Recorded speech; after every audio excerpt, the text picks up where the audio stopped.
Hi everyone, my name is Nurul Nabila and today I'm going to present to you my final year project which is entitled Universal Architectural Language for Kuala Lumpur Multi-Faith Centre. Kuala Lumpur has become one of the most exciting and fastest rising cosmopolitans. The capital of Malaysia is a hive of human activities. You see, back then there were only a handful of landmarks, but KL has changed drastically over the last 40 years. However, for more than 50 years of Malaysia becoming a country that houses more than 15 races and at least 7 diverse religions and beliefs, most of us are sadly have little knowledge of those who have different ethnicity, religious belief and culture than us, when we should actually draw strength from the diversity over the last 50 years. I always question myself in today's context whether religious architecture is relevant. Why can't we have a multi-religious space that includes every religion together in a building? The first problem background is the absence of symbol of unity. This is being demonstrated in the following figures.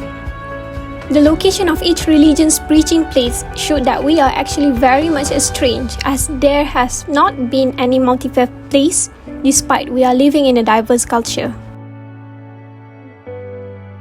The second problem background is that there is no communal spaces other than the commercial area.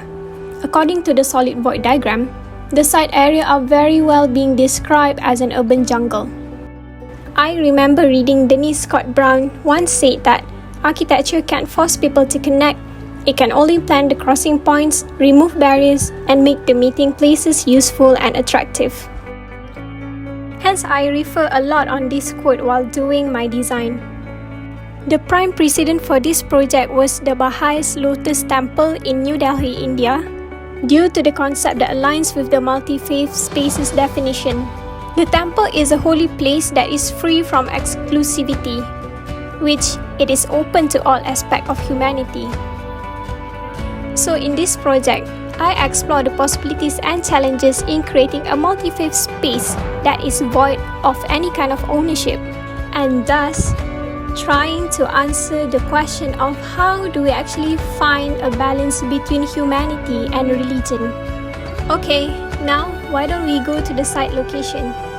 The site is located in Jalan Ampang and is an empty land unofficially being used as a car park in daytime. During daytime, a lot of the urban people uses the site as crossing points to get themselves to their offices. The site is in total a 1.4-acre area. Since it is a potential node of the area, placing a multi-faith center at this site might be a great course of action since it will help people to find balance in their lifestyle. Hence, the three prominent elements of this project are the people, harmony, and spirituality. The appropriate elements of space would be the faith spaces, meditation space, traditional exercise studio, open dialogue pavilion, support group, inter-religious discourse area, cafe and retails, and also retreat rooms. This building is about spirituality.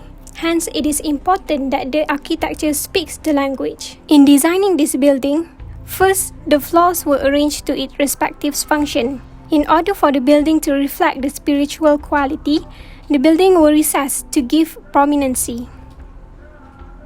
Since the site area is a bustling urban, water features were placed as visual comfort. Atriums were inserted to give breathing space in the interior. To allow connectivity across spaces, circular holes were poked through atrium wall. And lastly, the use of brick perforated facade helps in giving the building a sense of humility. Okay, so now let's go to the building program. Upon entering, user will be greeted with a central courtyard. Going further to the back, there will be the cafe areas and also retail areas. Next, we go to the first floor. This is where the interaction between religion happens. The first floor consists of faith spaces and open dialogue pavilion. Nature is being incorporated in the second floor through the open meditation spaces.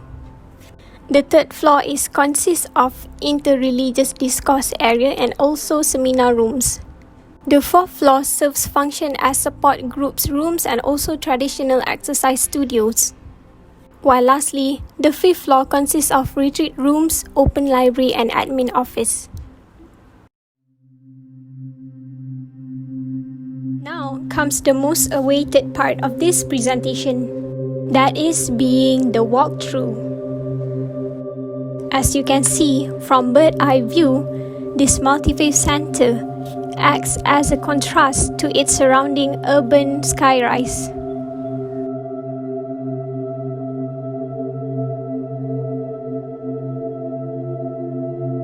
Upon entering the building, users will be greeted with the central court that consists of a very large central trees, embodying the space.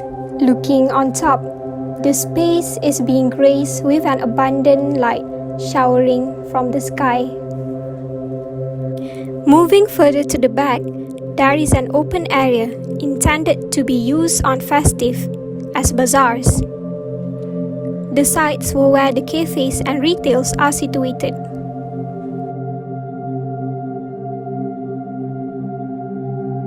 Before we move to the upper floors, I felt the need to show you the pride of this building.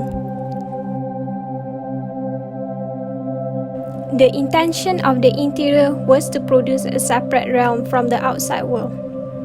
The strategy is to introduce a light-giving element. Hence, the wall, in reverse of its own function, were given the power to give light. And then, in order to enhance the feeling of spirituality and indefinite of the universe, an uninterrupted 4-story circumambulation path is designed. Surprisingly, circumambulation is a common ritual most religions share in their belief. Circumambulation symbolizes a person's embark on his spiritual journey. And then, we continue going to the first floor. The different faith spaces were tied up with a common area called the Open Dialogue Pavilion. This is to increase the users' connectivity. Upon arriving at the second floor, users' view will be mercified by the lush green meditation area. These meditation areas are filled with nooks and crannies where people can contemplate and meditate. One of the major spaces in the third floor is the interreligious discourse area. The fourth floor houses the traditional exercise studios and also the support group rooms. People can obtain mental and emotional guidance among the themes presented.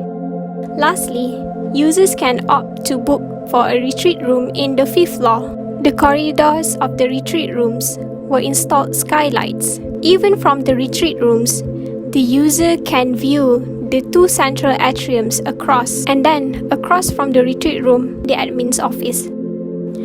Towards the journey in producing this design, I greatly believe that there is another level of humanity and spirituality that we can obtain to make the world a better place.